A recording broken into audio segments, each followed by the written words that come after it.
Brought to you by The ones who dream are the ones who own the future. What's your next dream? Let's create it together. Welcome, sir. Good evening, sir. No, these days we can't. Well, you can do this. This one. We can even use Yeah. use these ones, and then these ones, and then you can have a seat. Thank you. Welcome to the Cedric Live Show. Thank you. This over here. So how are you, sir? I'm not too bad. And how are you doing today? The other day I was pleasantly surprised to see that despite having come up in the world a little bit now, you're still winning medals at swimming. Going Yes. back to your My your original youthful days. passion. Yes. Well, it was a nice show. That was in Botswana. Yeah, the Masters event. Yes. Yeah. How did you do? You did well? Because I saw you on the podium a few times. Once. Yeah. Once. A bronze medal. Not too bad, I guess. No, it's not. For a man of 51, not Yes. too bad. Yeah, well, that's okay. That's okay. You know, I know guys who are 40 who can't win anything, but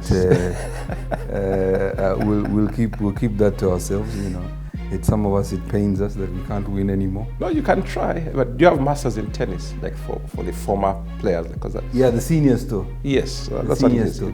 We swim in our age group, so between Yeah. the 25 to 30, 30 to all the way. I think the oldest was 78 from South Africa. But you know the problem with us, like in tennis, they have to now start altering that 35 and above, because one of the best players in the world is 38. Yes, Serena is yes, 38. Serena, yeah. Well, Roger Federer is well, 38. they can play both ways. Yeah, but I don't think anybody wants to play Federer right now, or Serena. True, You know, true, they're still the best in the world. But it's good to have you on the show, Dr. Rukare, Thank you for inviting me, Cedric. and I look forward to a great interview. Well, let's see how it goes. Okay.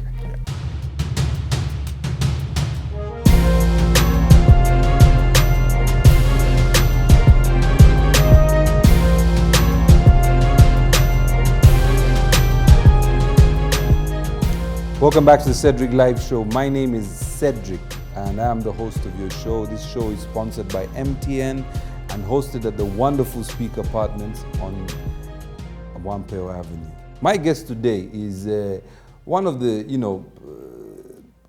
greatest people I've ever met in sport. His name is Dr. Don Rukare. And Don, welcome to the show. Thank you, Cedric. And it's a pleasure to have you. And first of all, congratulations Thank you very much. on your recent appointment as chairman of the National Council of Sports. Of course, you're also the Secretary General of Uganda Swimming Federation. Secretary General of the Uganda Olympic Committee. Correct. And I suppose at some point you're going to be the former president of... Already. Well, that's now already. The transition is in process. Yes. Yeah. Now, when you you ran the Swimming Federation, how long do you run it for? 15 years? About 17 years. 17 years. And I hear there were only 3 clubs. At the time, yeah, maybe Yeah. 2 to 3. Now we have over 35. 35. Yeah. So you guys have made, as a federation, you've made a lot of progress in terms of We have tried growing the our sport. humble best, but I think I'll leave that for the public to kind of determine and judge. But we have tried our humble best to move it. Now, this issue of sports in Uganda, it's a hot topic these days.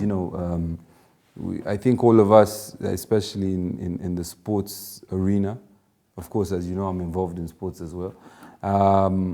We know that there are opportunities in sport, and I think now, with government, it's the beginning of them sort of coming on board and offering more budget support to federations, budget support to athletes. What's your gut instinct on this whole sports industry? Of course, now you're the chairman of the National Council of Sports. Of course, I'll ask you a bit later what that means. Okay. But what's your take on sports in Uganda? I think, as you said, you yourself you are involved in sports in different ways. Yeah. My thinking is that there is still a big belief that sport is still very amateur. So right from our law is 1964. It's yes. about 4 pages long. 1964 Act. And for a large number of people, they still view sports as a mizanyo, as a game. Physical education. Yeah, physical. And it's maybe for those who have time, or those who are not serious, or those who are, either have a lot of, money to spend in, like, go play golf or something.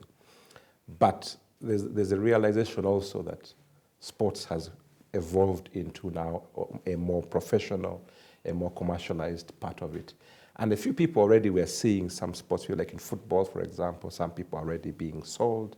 There are clubs that are paying people full-time, salaries. Basketball also has the clubs. When you look at the league in basketball, they have clubs that are paying. Even in swimming, for example, 10 years ago, we had, as I said, few clubs. Yes. And not much in terms of the financial reward. Yes. But now, after we train, where they deliberate policy to train coaches every year, we have over now almost 80 to 100 trained FINA coaches. Now, some of these coaches have been able to set up their own clubs and are making a very good living from just the clubs. Yes. In terms of earning over, some of them, 15 million shillings per month. Right. So that's why I think part of the growth of the clubs is also the financial side of it, that people see a financial dividend from it. So I think slowly the perception of sports is changing. What we now need to do is do it at a kind of bigger scale in terms of grow it, have the necessary kind of foundation to help all sports kind of move up. Yes.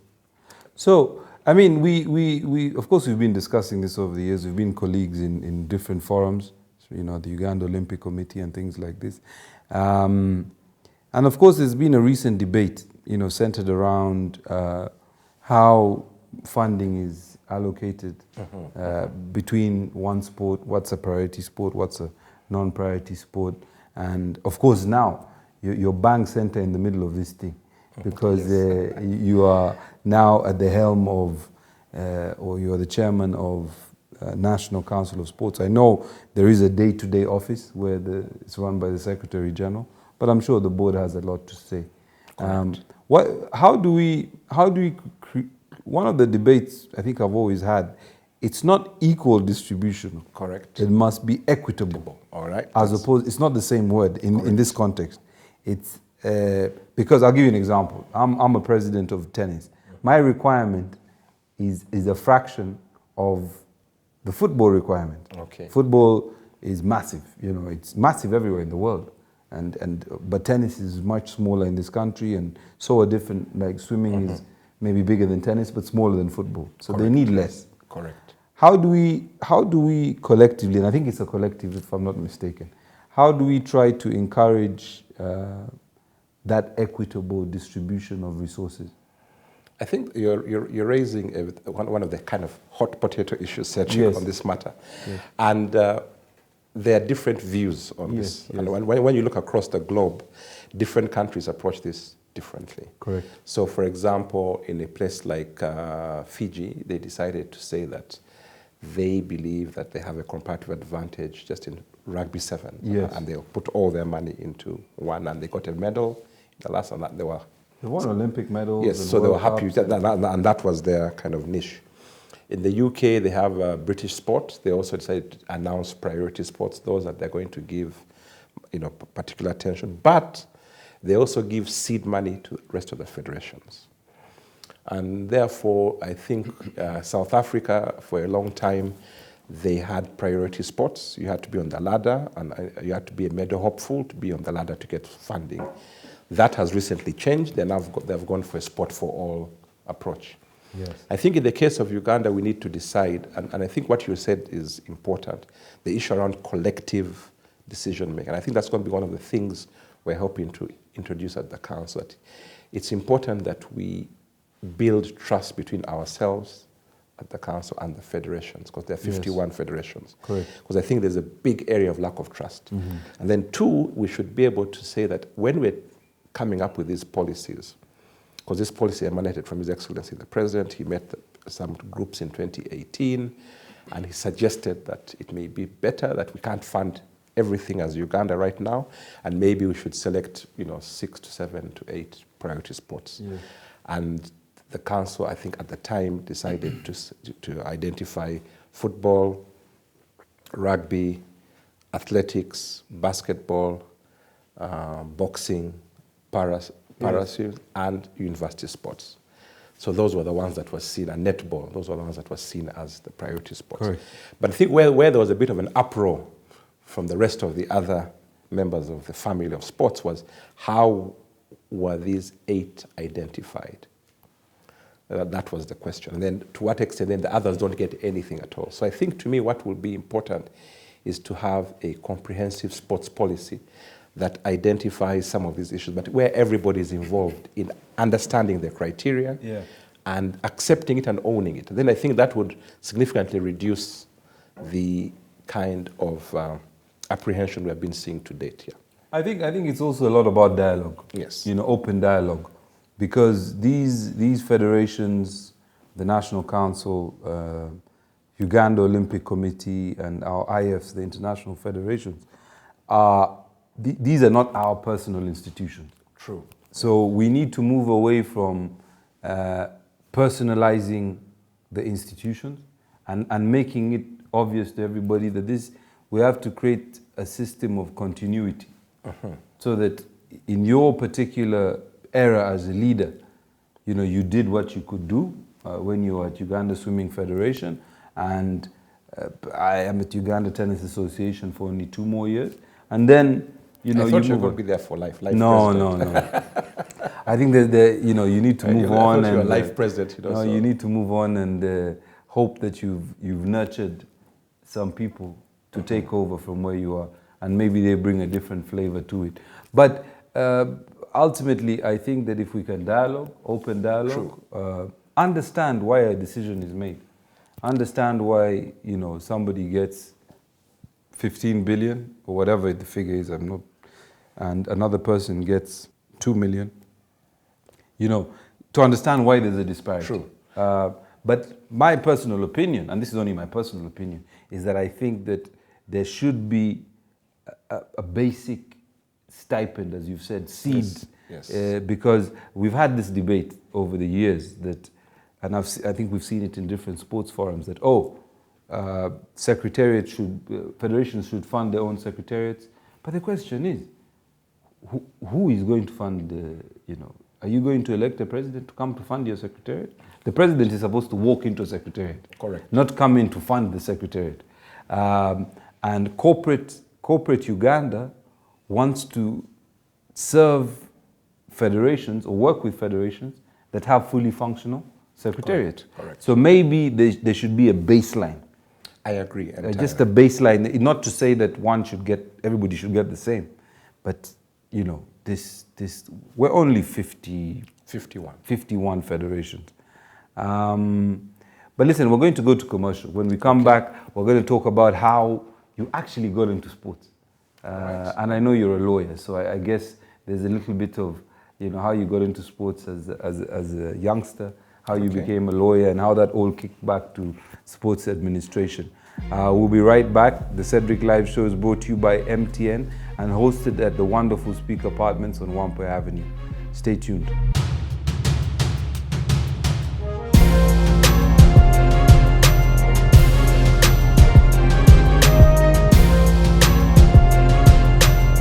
Let's fight coronavirus together. Coronavirus is spread through sneezing, coughing, and contact with contaminated surfaces. To avoid the disease, wash your hands with soap regularly and don't spit in public. Avoid crowds and stay home if you have flu. Protect yourself and your loved ones. Follow the guidelines on coronavirus from Ministry of Health. Please avoid sharing unconfirmed information. Call the Ministry of Health on 919 toll-free for assistance. This message is from Ministry of Health and supported by Everywhere You Go, MTN.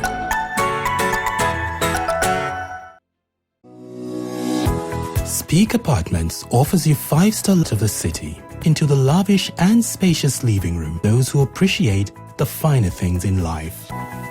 Speak Apartments is also offering and relax defines fine living. Also on the premises is East Africa's largest gym, children's play area, ample parking. Havana Restaurant and Bar has you covered with a number of cuisines from around the world. If it's fine dining you love, Speak Apartments defines the fun. Located at the edge of Wampeo Avenue, Speak Apartments is your luxury home in the heart of Kampala City.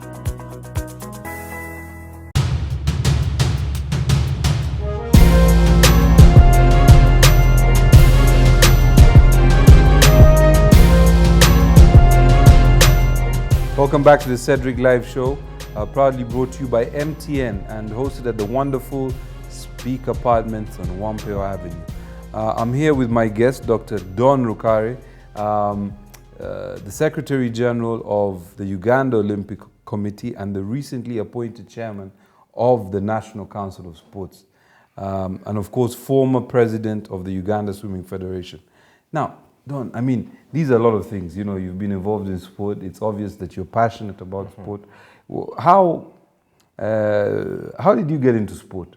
I think you can say it's almost by luck, because sport is about facilities. And I think that's one of the biggest things we have been discussing even in the sporting world, that we don't have enough sporting facilities in Uganda. So for me, I was just lucky that I happened to grow up in Makerere. And growing up in Makerere in the formative years, from as early as 4 or 5, we had access to a pool, we had access to basketball, squash. So as young kids growing up in Makerere, we were able to get into sport that way. So that's how I began. And I think, like as I said, it was by luck. It just happened to be that we were the there right place at the right time. So we were able to then do all these sports: basketball, squash, swimming, badminton, table tennis, volleyball. So I can play all those, but I decided to kind of focus on swimming because I found that that's where I was slightly better. Yes. So you'll see that our generation had people like Andrew Lutwama, the Wanderas. Andrew Lutwama was a great squash player. National yes. Champion. I used to beat him at one point. Really? But then he excelled, and then, of course, we used to beat him in swimming. He went the other high, the Kahanji. So that's the time that we had a lot of upcoming sports people in different disciplines. So you find that in our time, most of the top seeds in most of the sports came from Makerere because we had access to facilities. Exactly. And I think that's one of the biggest problems we have, that lack of facilities is a big problem for sports. So you went on, you actually went on in your education to, you're a lawyer by profession. Well, I'm a lawyer, let's say by night, but a sports person by day. Yes. Yes, because sports is really my passion. Yes. But yes, after kind of growing up, I went into law. Yes. And then also kept my kind of sporting career going. Yes. And then, that's where we are now. And you also sit on an international CAS. You at CAS as well? Well, CAS, not CAS is the court itself. Court of arbitration. But we're one of the arbitrators. There's a list of arbitrators, which they can kind of So you're one of the arbitrators. That's and correct. This is the place you go if you dispute an international sport. This is the kind of the sporting forum for dispute resolution for sports. Yes. So because the Court of Arbitration for Sport. Yes. And they have lists. So if there's a dispute, you can be called upon to try and resolve it through mainly arbitration, but also mediation. So you've also done a number of courses in sports administration. I think you did the one in Lausanne. Remember the MEMOS? Yes, MEMOS. What does it stand for? How do you actually? MEMOS is the executive program in sports management. It's in French, but I think the easier way to put it in English is it's a master's, an executive master's in sports management. Great. Okay. And you did something in law as well for sports. Sports law, a master's in sports law. I decided, Cedric, when I realized that I spend close to 90% of my free time in sports. Yeah, you might as well get to learn about it. Get into it deeper. And I think learn about it. That was the whole idea. And how it actually works. Correct. Because I remember you sending out your, you're asking us to fill in the questionnaire. Just like you yourself, you did a master's in sports. Yes, the FIFA master's, I believe. No. I didn't do a FIFA. It was just a general sports master. And I think that it goes back to the earlier question that sports has gravitated away from being amateur. Yeah. It's being run professionally. And that's one of the things that we're doing at the UOC, the Olympic Committee, is to have a deliberate and purposeful training of sports administrators. And we have done over 1,800. It's fantastic. I see the courses all the time. Yes. And I think you even had one a couple of weeks ago. Just on this weekend for ladies, we had 76 women specifically. So we do the sports administration course, and then we have the advanced sports management course, which is a diploma. Yes. So the idea being that you need to have a not say groomed, but knowledgeable set of administrators in order to take sports to the next level. Do we have a sports management degree in any of our universities? I think we have sports science at Chambogo. It's a degree? Yes. Okay. But I'm not aware of the sports management, but sports science, yes. Is this empowerment of local sports administrators, especially women? Of course, that's the gender balance issue. Yes. Is it working well? Well, we're trying to do an assessment. Yes. To see what has been the outcome of all these trainings. Right. And hopefully we shall be able to have some kind of empirical data. But already we are beginning to see some changes in federations and clubs in terms of issues around governance, in terms of running the affairs of the federation. So we need that empirical data, and we're going to be able to do a study that after 4 years, what has been the outcome of this massive training that we have done. Fantastic. So later this year, you're going to work in two capacities. One as the General Secretary of the National Olympic Committee, and one as the Chairman of the National Council of Sports. And of course, we're going to send some athletes and a team to Tokyo for the 2020 Olympics. How are we prepped for this upcoming Olympics? I know in the past we always had struggles. I think I was the team manager to the last Olympics in Rio, and there are always few struggles around, especially preparation. Yeah. I wouldn't say funding, because funding is, it's funding. Correct. But the preparation of the athletes. Are we doing it different this time? Are we're trying better to prepared? Yeah, I think every time it gets slightly better. Yes. So first of all, the budget for sport has increased from the other time. It was 300 million. Now we're at about 25.5 billion. Yes. And we set up the local organizing committee 2 years ago. Yes. So there has been a slight improvement. The funding hasn't been coming through in the amounts that we want because of the system, but it's there. So right now we have close to 19 athletes who have qualified. Yes. That is 17 from athletics. Of course. 1 from rowing and 1 from boxing. The most recent was the team was supported to go to Senegal, Dakar, and Shadir Musa was the latest kind of qualifier. He qualified. He qualified. And there's support being given, and we're hoping that maybe we'll target about maybe 25. We're expecting maybe some 2 from swimming, skating, and maybe weightlifting. Okay. Rugby is still kind of touch and go. They have to go through some other process. But of course, what we would like with more funding is to, as you said, to have maybe 8-year program of preparation. Yes. Because to go for the Olympics, even a 4-year cycle is not enough. No, you need need about an 8-year cycle of preparing these athletes with the right kind of support to go for the different events, to qualify and gain points for some of them. Yes. But I think it's definitely improving. Yeah, and I think we're slightly better prepared than previous editions. We've had some good success this year. Yes. Especially in athletics. Athletics. Joshua hopefully is a medalist in Tokyo. Yes. Of course, we're keeping our fingers crossed with the ongoing global situation. Yes. But we're hoping that they'll actually take place July 24th. It would be very sad if it got cancelled. Well, as of now, we are coordinating. We're in close contact with the IOC, with international federations, WHO. Yes. So as of now, training is still going on, preparation is still going on, and we're hopeful that come July 24th, the Olympics should take off. Fantastic. We're going to go to commercial and then we'll be right back. The show is proudly sponsored by MTN and hosted at the wonderful Speak Apartments on Wampeo Avenue. I'm here with my guest, Dr. Don Rukare, the chairperson of the National Council of Sports. Stay tuned, we'll be right back.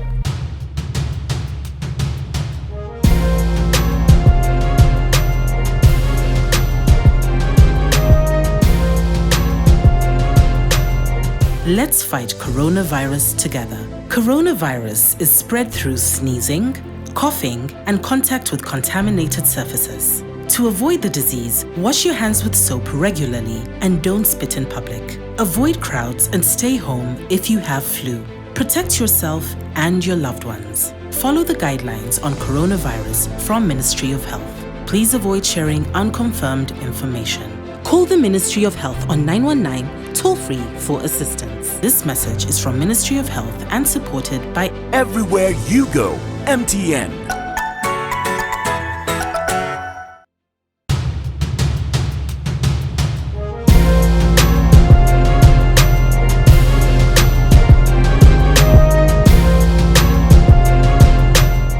Welcome back to the Cedric Live Show, proudly sponsored by MTN and hosted at the wonderful Speak Apartments on Wampeo Avenue.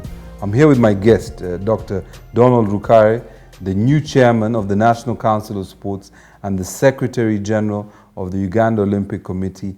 And recently, before his new position, he was the president of the Uganda Swimming Federation. So, Doctor, of course, there's been a lot of friction in sports, you know, especially between, I guess, bodies, you know, over the years. National Council, Uganda Olympic Committee, sports federations and their IFs, and all these different sort of clashes. And of course, when you were appointed chairman of the National Council of Sports, it was a breath of fresh air. And of course, there was also the recent appointment of a new Minister of State for Sport, Honorable Hamson Obua, who seems to be very proactive in terms of reigniting and giving people positive hope. So how are we going to move away from, you know, the conflicts? Because these conflicts, and I think we've spoken off the record, are completely unnecessary. Because most of the people in the sports fraternity in Uganda, you know, most of them, 95, I think, or maybe 98%, are volunteers.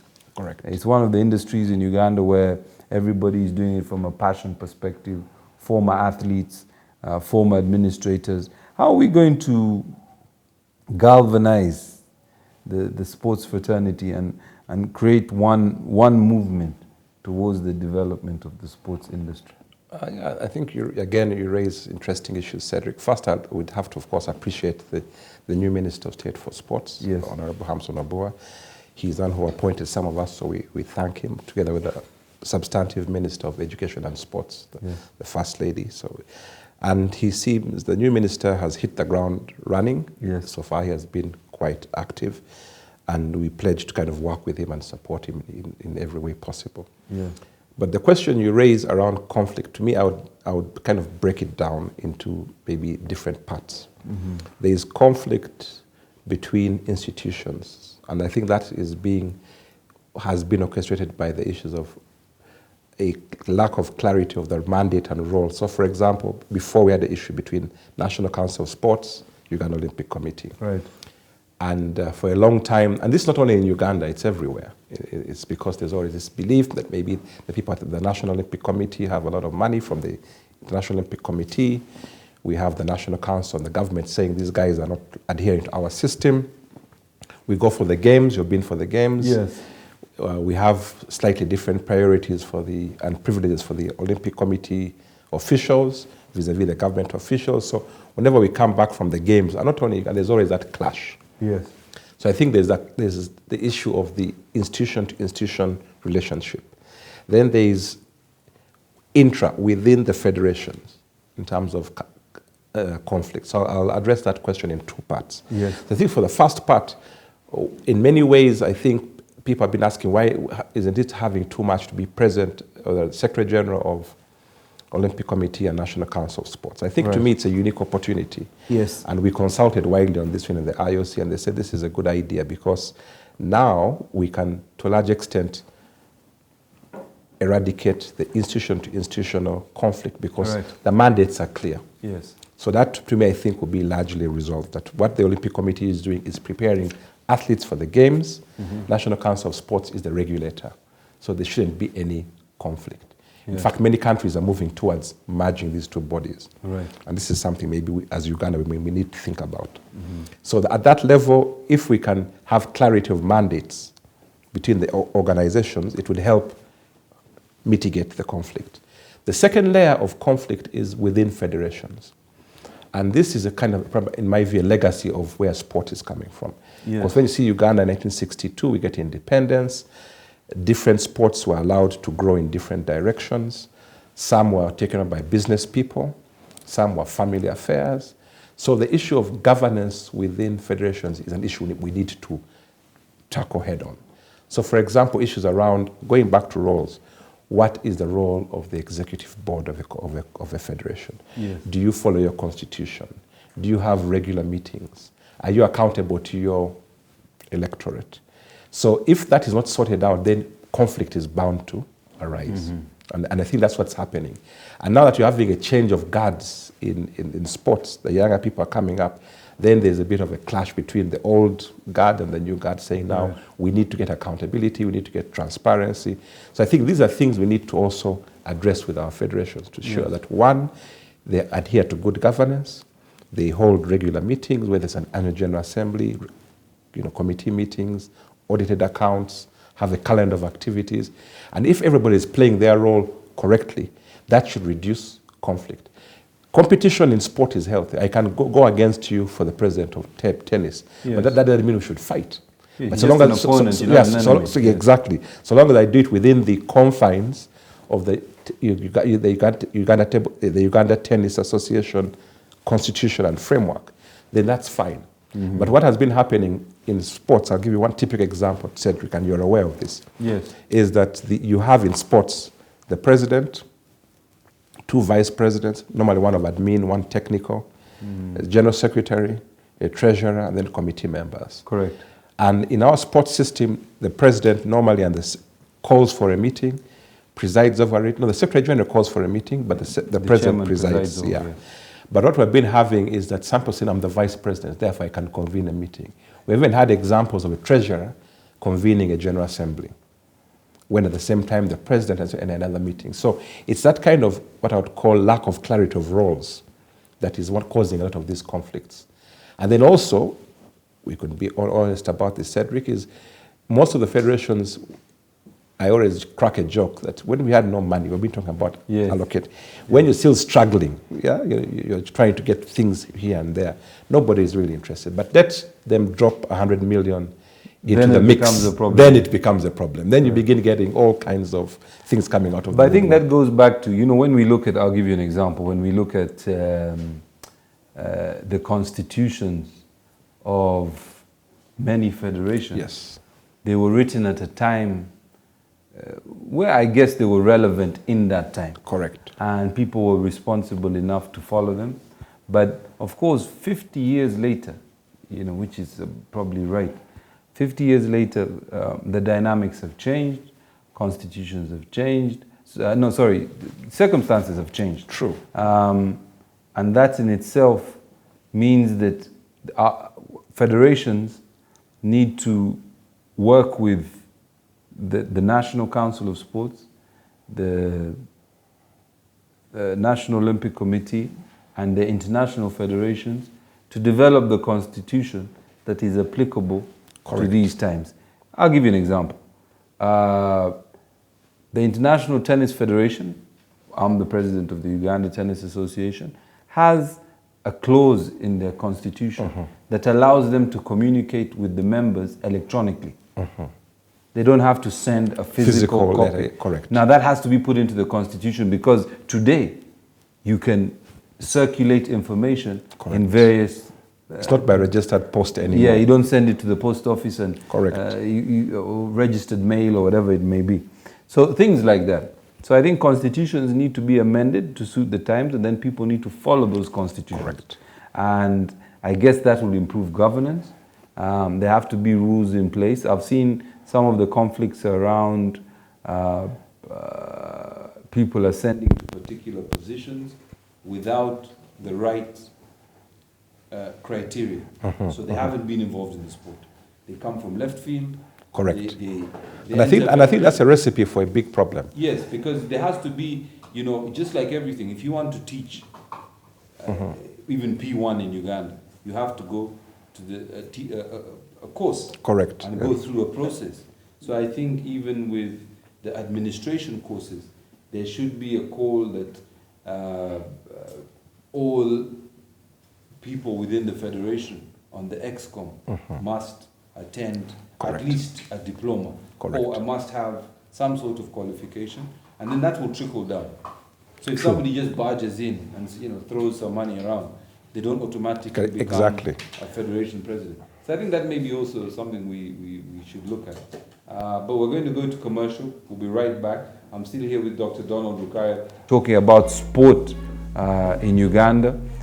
This show is sponsored by MTN and hosted at the wonderful Speak Apartments. Stay tuned.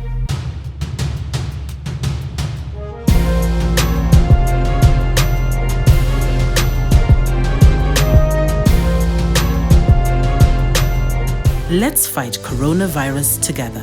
Coronavirus is spread through sneezing, coughing, and contact with contaminated surfaces.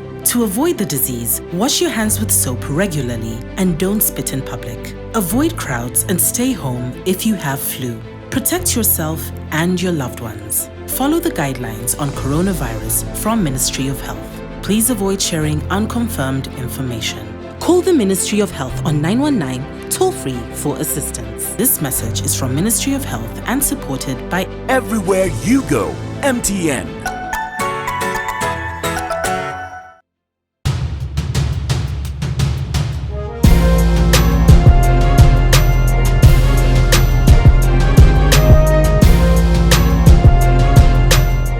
Welcome back to the Cedric Live Show, proudly sponsored by MTN and hosted at the wonderful Speak Apartments. I'm here with Dr. Don Rukare, one of Uganda's leading sports administrators, the current chairman of the National Council of Sports and the general secretary of the Uganda Olympic Committee.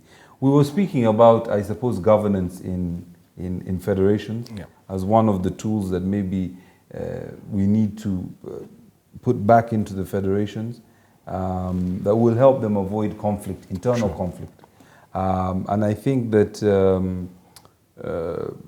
it's important that the federations are guided, one, by an updated constitution, updated sports management courses, sports administrator courses, like you have at the Uganda Olympic Committee, so that, we can run these organizations in a sane manner. And we don't have populist uprisings and people causing all sorts of... And we, of course, we're fortunate because many other countries have done it. Correct. So we can take best practice. Correct. And modify our constitutions to accommodate the new trends. We're moving, I suppose, and as federations, I think they're looking to NCS to enable them to move from one stage to the other. Correct. And I think, one, in terms of the constitution, that at the UOC, we have started this process. Yes. We have held a number of meetings with our members around the question of reviewing their constitutions, and that offer still stands. Conflict will never end, Cedric, by the way. No. So that will always be there. The question to me is having a framework within which you're able to resolve the conflict amicably, but also reduce and mitigate the cause of conflict. So good governance, to me, is a mitigator against conflict. And at National Council, we've just started, but one of our hallmarks and our legacy should be building trust and confidence, being seen as an enabler to develop sport going forward, not as an inhibitor. Yes. So we shouldn't be seen that we're there to try and cause, roadblocks, but rather go over these roadblocks in sports. And I know, you can't solve everything in 2 years, but definitely the legacy should be we're there for sport. But more importantly, Cedric, what we all do is for the benefit of the athlete. I always tell people in our job as sports administrators that we do day in, day out, we should never do anything that jeopardizes the interest of the athlete, because we're there for the athlete, not for our personal, personal agendas. Yeah. Yeah, I mean, it's an interesting time for sport in Uganda, and of course, the First Lady of Uganda, and now, of course, she's the Minister of Education and Sport. It's been, ever since she became the Minister, there's been a lot of progress in sport and a lot of attention given to sport. And I think that with the new breed of leaders, yourself, William Bleak, and some of the others in other federations. I think that if we can bring that all into one Correct. Cohesive unit, so that people understand, and even our electorates, let our electorates understand. Correct. That you need to make good decisions yourselves. You need to be involved in sports, because we need our electorates to be a part of whatever development there is in sport. I see a lot of people say, I was reading an article about during the Arthur Ashe, we had an Arthur Ashe event. Yes. The U.S. Embassy were kind enough to fund an outreach program using, Arthur Ashe was they were celebrating his life, his legacy, and advising young people on lifestyle, HIV, whatever it may be. And then I read an article. And it disappointed me in the sense that there was no context. And the context was this. The article went like this. It said, well, the United States Embassy has done this outreach program. So the Uganda Tennis Association needs to step up. Okay.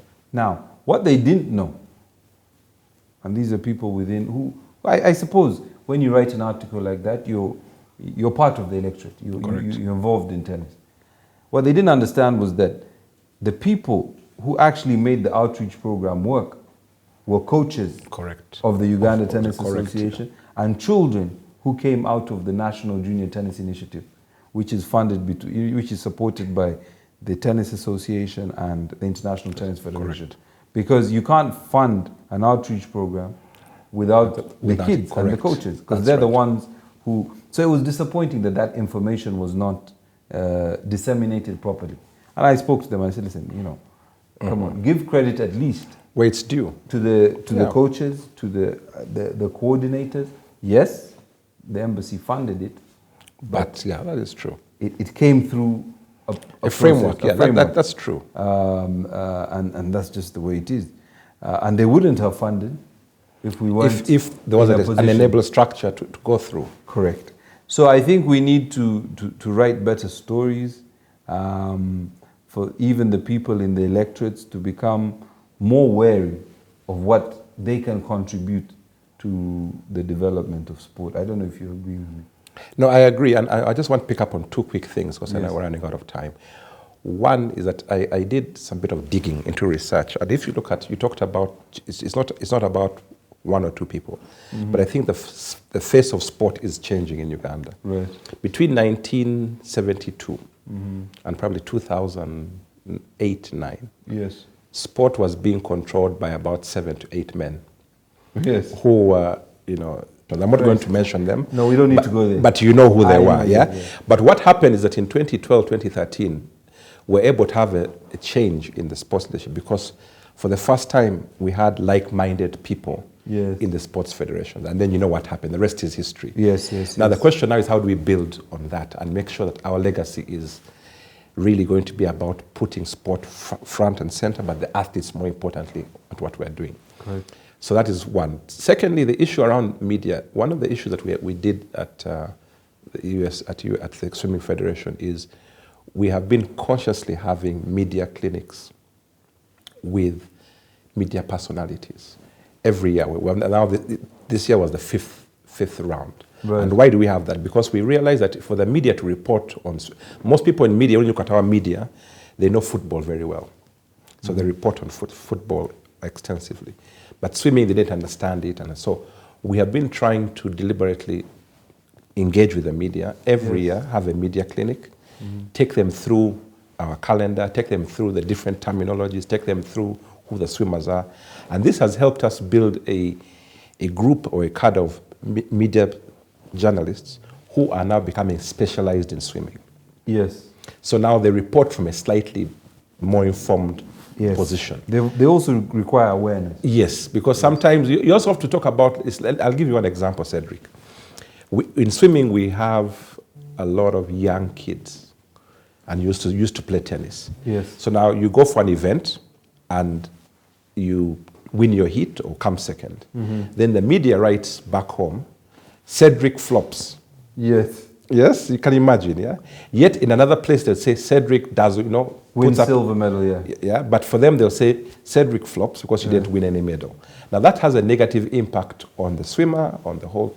But if you can just say that Cedric did his best, came second in his heat, and did a personal best, a PB. Right. So those are kind of things we've been trying to engage with. That the things they write have to be in context and have unintended or intended consequences. They have to be well researched. Correct. Yes. But this comes from an informed point of view. Because if someone comes and says, tennis, what is tennis? How many sets is a tennis game? What is a tiebreaker? What is this? What is Arthur Ashe? Some of these people, they need to be involved and understand some of these things. Then that way, hopefully, they can report from an informed point of view. I think so. I think it's a really good idea in terms of, sports federations, and maybe I'll take that, as a piece of advice. Yes. In terms of educating people on, because some of the headlines, they can be disastrous. Yes. Especially to the athletes. That's the thing, because in swimming we have these young kids. So one of them I remember said, can you imagine, I went swimming and then they said, don't flops. That was an actual headline. And the effect on this 14-year-old kid was he wanted to leave swimming. Yet really had done his best, had done a PB, he had won a medal. Yes. But then the media said, no, don't flop. So that to me, so we had to now engage with them. And now if you see, there's been a total transformation in the way people report about swimming. It's less sensational, it's more factual. So you understand that we have hits, we have personal best, season best, national records. So don't just say, yes, I may have come fifth overall in an event. I didn't win a medal, but I might have done a national record. Correct. Yeah. So, Dr. Rukare, Don, thank you very much for coming on the Cedric Well, Live thank you Show. for hosting me, Cedric. It was lovely to speak about sport. It's like you, it's my passion, and I look forward to your tenure as at the helm of National Council of Sport, and good luck with our team on their journey to Tokyo 2020. Of course, we're always there, always supporting you guys, and We should invite the Cedric Show to Tokyo. Oh, that would be fun. You guys want to go to Tokyo? Look at them. They're just here thinking. They don't have passports. We can get Ndagamutu for you anytime. Laissez-passer. Yeah. So thank you very much for coming on the Cedric, show, Don. And we look forward to talking about sport more in the future. Okay. I've hosted the president before, William Bleak. Guys, I hope you enjoyed the show. This show is brought to you by MTN and hosted at the wonderful Speak Apartments. I'd like to thank all of you for viewing the show. Tune in next week. Was brought to you by The ones who dream are the ones who own the future. What's your next dream? Let's create it together.